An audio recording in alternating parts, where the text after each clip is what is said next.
الله من الشيطان الرجيم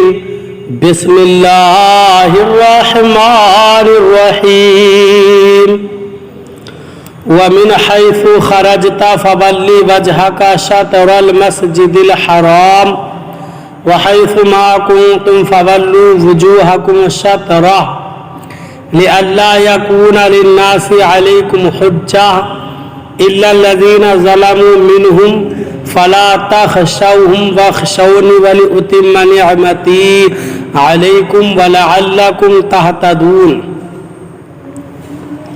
ترجمہ کنزُ الایمان۔ اور اے محبوب تم جہاں سے آؤ اپنا منہ مسجد حرام کی طرف کرو، اور اے مسلمانوں تم جہاں کہیں ہو اپنا منہ اسی کی طرف کرو کہ لوگوں کو تم پر کوئی حجت نہ رہے، مگر جو ان میں نا انصافی کریں تو ان سے نہ ڈرو اور مجھ سے ڈرو، اور یہ اس لیے ہے کہ میں اپنی نعمت تم پر پوری کروں اور کسی طرح تم ہدایت پاؤ۔ ترجمہ کنزُ العرفان۔ اور اے حبیب تم جہاں سے آؤ اپنا منہ مسجد حرام کی طرف کرو، اور اے مسلمانوں تم جہاں کہیں ہو اپنا منہ اسی کی طرف کرو تاکہ لوگوں کو تم پر کوئی حجت نہ رہے، مگر جو ان میں سے نا انصافی کریں تو ان سے نہ ڈرو اور مجھ سے ڈرو، اور تاکہ میں اپنی نعمت تم پر مکمل کر دوں اور تاکہ تم ہدایت پاؤ۔ وَمِنْ حَيْثُ خَرَجْتَ، اور تم جہاں سے آؤ۔ اس رکوع میں 3 مرتبہ نبی اکرم صلی اللہ علیہ وسلم اور مسلمانوں کو مسجد حرام یعنی کعبہ کی طرف منہ کر کے نماز پڑھنے کا حکم دیا گیا ہے۔ اس سے بظاہر ایسا لگتا ہے کہ یہ تکرار ہے، لیکن در حقیقت یہ تکرار نہیں، کیونکہ ہر بار کے حکم کی علت جدا ہے۔ پہلی بار نماز میں مسجد حرام کی طرف منہ کرنے کا حکم دیا گیا تو اس کی علت یہ بیان ہوئی کہ اللہ تعالیٰ نے اپنے حبیب صلی اللہ علیہ وسلم کی رضا جوئی کے لیے مسجد حرام کو قبلہ بنایا اور نماز میں اس کی طرف منہ کرنے کا حکم دیا۔ دوسری مرتبہ جب مسجد حرام کی طرف منہ کرنے کا حکم دیا گیا تو اس کی علت یہ بیان فرمائی کہ اللہ تعالیٰ نے ہر امت کا الگ الگ قبلہ بنایا ہے جس کی طرف منہ کر کے وہ نماز پڑھتے ہیں، اور جب امت محمدیہ بھی ایک امت ہے تو ان کا قبلہ مسجد حرام کو بنایا اور اس کی طرف منہ کر کے نماز پڑھنے کا حکم دیا گیا۔ تیسری مرتبہ جب یہ حکم دیا گیا تو اس کی علت یہ بیان فرمائی کہ قبلے کے معاملے میں یہودی مسلمانوں کے خلاف حجت قائم نہ کر سکیں۔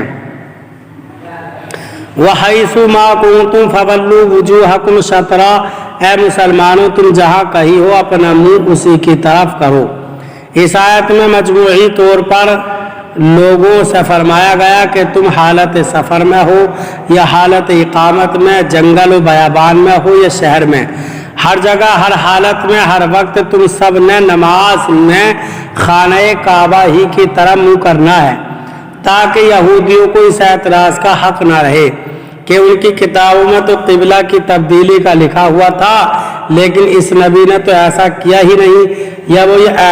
اعتراض نہ کر سکے کہ یہ نبی ہمارے دین کی مخالفت تو کرتے ہیں لیکن قبلہ ہمارا والا ہی ہے، لیکن قبلہ ہمارے والا ہی مانتے ہیں، اور مشرکین کو یہ اعتراض کرنے کا موقع نہ ملے۔ نبی اکرم صلی اللہ علیہ وسلم نے قریش کی مخالفت میں حضرت ابراہیم اور حضرت اسماعیل علیہ السلام کا قبلہ بھی چھوڑ دیا، حالانکہ نبی اکرم صلی اللہ علیہ وسلم ان کی اولاد میں سے ہیں اور ان کی عظمت و بزرگی بھی مانتے ہیں۔ اِلَّا الَّذِينَ ظَلَمُوا مِنْهُمْ، مگر جو ان میں نا انصافی کرے، یعنی اللہ تعالیٰ کی طرف سے تو حجت پوری ہو چکی، اب بھی اگر کوئی اعتراض کرتا ہے تو وہ خود ظالم ہے۔ یاد رہے کہ دین کی راہ میں تانے سننا انبیاء اکرام علیہ السلام کی سنت رہی ہے۔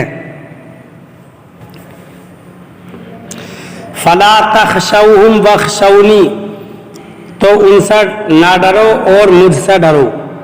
इस आयत में मुसलमानों को हुक्म दिया जा रहा है कि तुम काबे की तरफ मुंह करके नमाज पढ़ने की वजह से कुफ्फार की तरफ से होने वाले एतराज़ात से ना डरो। उनके ताने तुम्हें कोई नुकसान नहीं पहुंचा सकते और तुम मेरे हुक्म को पूरा करने के मुकाबले में मुझसे डरो और मेरे हुक्म की मुखालफत ना करो, बेशक मैं तुम्हारा मददगार हूँ। इस आयत से मालूम हुआ कि इंसान को हर वक्त अल्लाह ताला का अज़ाब पेश नज़र रखना चाहिए और किसी भी काम को करने या ना करने से पहले इस बात पर गौर कर लेना चाहिए कि ये काम करने या ना करने से अल्लाह ताला की रज़ा हासिल होगी या उसका नतीजा अल्लाह ताला की नाराज़गी की सूरत में जाहिर होगा। मरवी है कि जब हज़रत मुआज़ बिन जबल रदी अल्लाह ताला अन्हु की वफ़ात का वक्त करीब आया तो आप रदी अल्लाह ताला अन्हु रोने लगे। उनसे पूछा गया कि आपको किस चीज़ ने रुलाया? आप रदी अल्लाह ताला ने फरमाया, अल्लाह सवजल की कसम, मैं ना तो मौत की घबराहट से डर रहा हूँ और ना ही दुनिया से रुखसती के गम में आंसू बहा रहा हूँ, बल्कि मैं तो इसलिए रो रहा हूँ कि मैंने हुजूर अकरम सल्लल्लाहु अलैहि वसल्लम से सुना है कि दो मुट्ठियाँ हैं, एक जहन्नम में जाएगी और दूसरी जन्नत में, और मुझे नहीं मालूम कि मैं कौन सी मिट्टी में हूँगा। हज़रत हसन बसरी रज़ी अल्लाह ताला अन्हु फरमाते हैं, क़यामत के दिन उन लोगों का हिसाब आसान होगा जो दुनिया में अल्लाह ताला की रज़ा के लिए अपना मुहासबा करते हैं।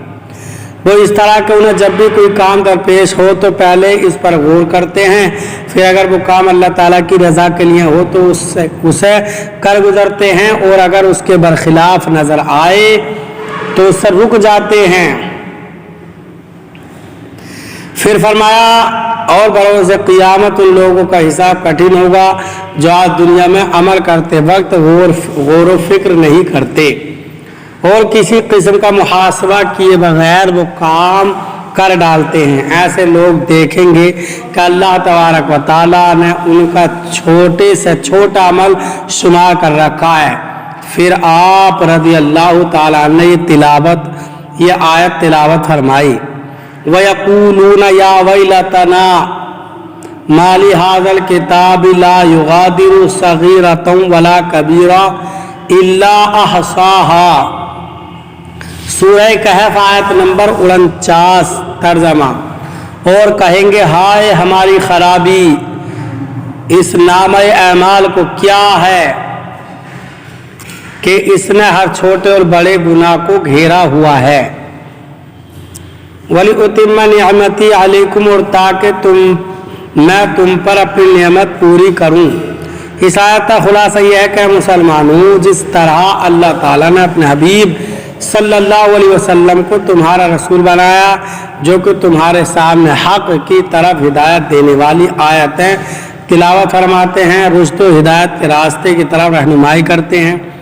अल्लाह ताला की वहदानियत और उसकी अजीम कुदरत पर कतई दलाइल कायम करते हैं, तुम्हें बुत परस्ती की नजासत से पाक करते हैं और तुम्हें वो चीज़ सिखाते हैं जिनसे तुम अपने नफ्सों को पहचान सको और उसका तज़किया कर सको। इसी तरह मुस्तकिल तौर पर तुम्हारे लिए बैतुल्लाह को क़िबला बना दिया ताकि अल्लाह ताला तुम पर अपनी नेमत पूरी करे। गोया जैसे मुसलमानों का नबी जुदा गाना था, ऐसे ही उनका क़िबला भी जुदा गाना हो गया। अल्लाह ताला हमें कुरान पाक पर सही माना में अमल की तौफीक अता फरमाए। बरादरान इस्लाम, आप तमाम ही हजरात से गुजारिश की जाती है कि ख़ुद भी कुरान करीम की तिलावत, तर्जमा और तफसीर समाअत कीजिए, अपने अजीज़ व अकारिब और रिश्तेदारों को भी शेयर कीजिए ताकि आप इसके ज़रिए सदक़ाए जारिया के मुस्तहिक़ हो जाएं।